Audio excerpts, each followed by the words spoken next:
How to paint a room. We're going to show you the best techniques to use when painting a room. Prepare the surfaces.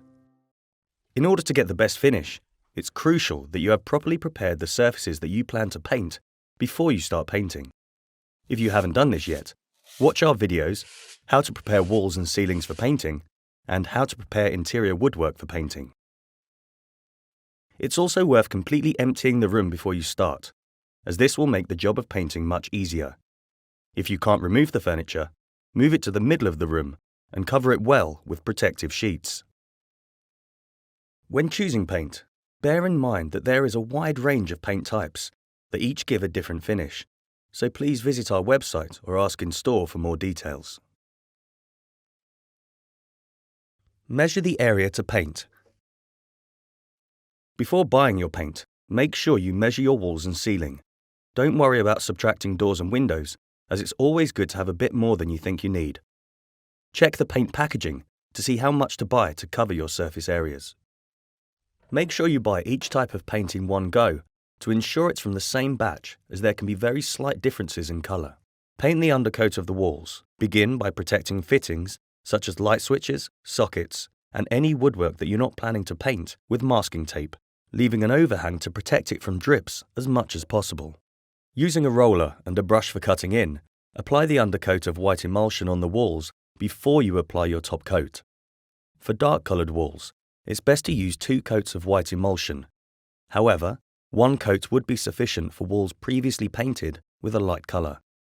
You don't need to worry about blending wet paint with wet between the cutting in and rolling on these coats, as you will be covering them with 2 top coats. Paint the woodwork undercoat. It's worth doing the undercoat on any woodwork, if you haven't done it already, before you do the top coat on your walls, so you don't need to be too precious about a perfectly neat edge where any woodwork meets the wall. Your woodwork should have already been prepped for painting. See our video, How to Prepare Interior Woodwork for Painting, for more information. Starting with the windows, apply masking tape to the window pane and either mask or remove any fittings such as locks, latches or hinges. Then, give the frames and sills and undercoat using interior woodwork primer and then undercoat paint. Alternatively, you could use a combined primer and undercoat to save time. Remember to open your windows as you paint, so you don't seal them shut. Then, paint the frames and sills. Use a small brush for windows. In the same way, mask off areas you want to protect and apply the primer and undercoat to skirting boards, architraves, and doors. When doing the skirting boards, take particular care to protect your floor. It's worth putting down masking tape and attaching your protective sheets. Finish off by doing the architraves and doors. Clean your brushes using water for water-based paints or white spirit for oil-based paints. Let the undercoat dry, following manufacturer's instructions. Paint the wall top coat. In the meantime, you can paint the walls with their top coat. Start by using a brush to cut in again from the ceiling and corners, as well as around any woodwork. As with the ceiling, cut in one area at a time to minimize visible lines. To cut in along the ceiling line, make sure you use a medium-sized brush and don't overload it. Take your time and make nice, smooth and steady strokes using the corner of the brush to create a straight line. Don't overstretch on the stepladder. Not only is it dangerous, it will also increase your chances of getting paint on your ceiling. If you do accidentally get wall paint on your ceiling, wipe it off quickly with a dry cloth. You can always touch it up with emulsion when you've finished.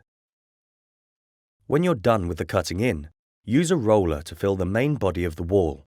Remember, don't overload your roller. Using a roller with an extension pole, start at the top in a corner and do about 1.5 meters across, and then move down to the bottom half.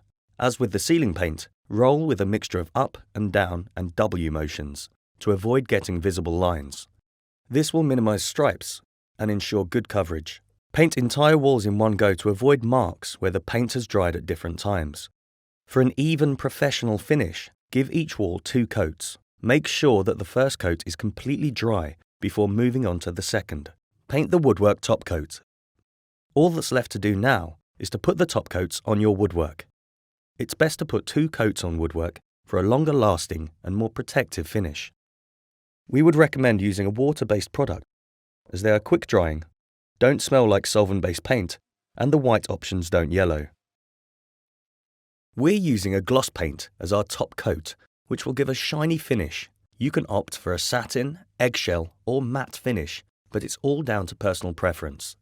As with the undercoat, start with the windows, followed by the skirting boards, and then architraves and doors. Interior woodwork paint tends to be thicker than emulsion, so it has a tendency to slowly drip if too much is applied in one go. Be mindful of this as you paint, and don't overload the brush. Use a suitably sized brush and take your time on any edges that meet your painted walls. Oil-based paints are harder to wipe off surfaces if you make a mistake, but don't worry, if the wall won't wipe clean, you can always touch it up with emulsion when you've finished. Wait for the first coat to fully dry before applying the second with the same process. Check manufacturer's instructions for drying times. Now all that's left is to let the last coat dry and carefully remove any masking tape and replace any fixtures or fittings. Remember that even when your new paint is dry to the touch, it will take several days to dry thoroughly. Here is a list of the tools you'll need to paint a room. Here are the materials you will need. And this is the safety equipment.